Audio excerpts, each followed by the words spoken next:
In this video, I'll show you how to paint a lovely watercolor wreath in just a few simple steps.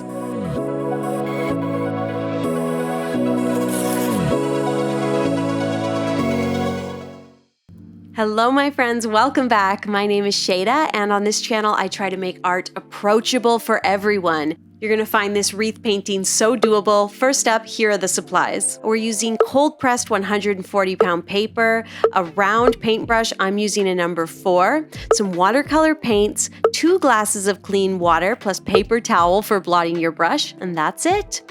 And here are the colors that I'll use today. I've mixed up a dark cool green, a light brown like a burnt umber, a darker brown such as Van Dyke brown, a red, a gray, a creamy beige or white, and a dark purple. And for anyone wondering how I mix my creamy beige, I bring a lot of white paint over onto the palette, and then I mix in just the tiniest little hint of brown. Lots of water mixed in there as well, of course, and it makes this wonderful beigey color that's great for painting white flowers on a white page. So for our wreath, you're going to trace a circle or just draw a small circle, but keep it tiny. Don't go to the outer edges of the page. Then I actually erase mine because you don't want to paint over pencil lines and you want to have a really faint circle there. Okay, let's start painting. So the first thing that we're going to paint is an oak leaf, and I'm using my light brown, and I have done oak leaves before in other tutorials, and I always kind of approach them the same way. I paint the stem like a curving stem, and then I paint all these little oval shaped brush strokes, and they all kind of come together to form this larger leaf shape. And what we're going to do is go around the circle and paint 3 or 4 or 5, space them. They don't have to be evenly spaced, and follow that formula. That stem first, then a whole bunch of little sort of messy oval shaped kind of brush strokes, and they all come together to form the larger oak leaf. I think I'm going to probably do at least 4 here, and I'm placing them fairly evenly around the circle. You can see me adding a little bit of extra darker paint to the initial leaves as I go, just, working a little wet into wet there so that there's a variance of color. And that's step 1 all done. Let's move on to step 2. We're going to paint a dark green leaf or branch. It's really basic, and we're going to continue filling in our wreath. So I use the pointed, delicate tip of my round brush to do thin areas like the stem, and then I add pressure and I pull the belly of the brush across the page, and I'm able to make these really nice, fluid, organic little leaf shapes. You can watch me do another one here. I'm just moving around the wreath, placing these wherever I think they would look good. It's nice to kind of have them peeking out from behind the oak leaves, or you can overlap a little bit. Remember, you do not need to paint them all the exact same size or the exact same shape. Let them be a little different, a little bit weird. That's the whole point with painting flowers and leaves, is that you can make it up as you go along, and it's really hard to tell if you mess up because you want them to look a little bit wrong, just like they would in nature. So I'm just kind of tucking in a few more, and then that is step 2 all done. For step 3 of this wreath painting, we'll add white flowers to our wreath design. I've got a nice amount of my beige paint in my round brush, and I paint each flower 1 petal at a time. Just think of painting each petal as 1 or 2 brush strokes. Just keep it loose and very free, and they can be a little messy. And again, you're going to go around and fill in wherever you need something else. These first 3 items will fill the majority of your wreath, so don't worry if you don't have a lot of space left.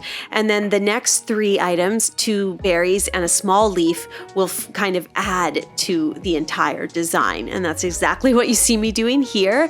The next step is to add some tiny berries, and I'm using my dark purple. Remember, this is just a mix of navy blue and purple. If it looks too bright, mix a little brown in there as well, and I'm using just the tip of that round brush to just basically dot the page. Mix in a little extra extra water so that some are a little lighter. You can have them some be light and dark, and it looks quite pretty. And just make little clusters. Some you could have just a cluster of 3, others it could be 7 or 8, and they look really pretty like that. And it really adds to the wreath, and it makes the wreath look quite detailed when actually you've just painted these really simple dots. And to finish our berry, we'll grab a little dark brown. Again, just a little bit on the tip of your brush is all you need in order to add these messy curving lines that join all the berries together and act as little stems and branches. We'll also use the dark brown to put some little dots and lines, and we're just filling in the stamen at the center of each white flower, and it really brings those messy white shapes to life.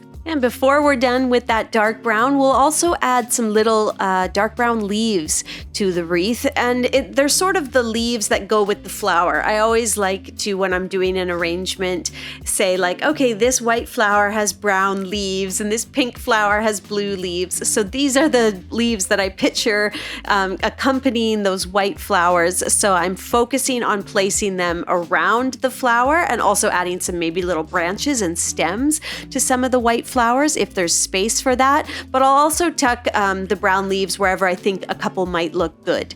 So just filling in. Remember, with these last items, you're decorating the wreath. The wreath is made up of the oak leaves, the green leaves, and the white flowers, and then these later items are just there to fill everything out and make it look beautiful and detailed and just really pretty.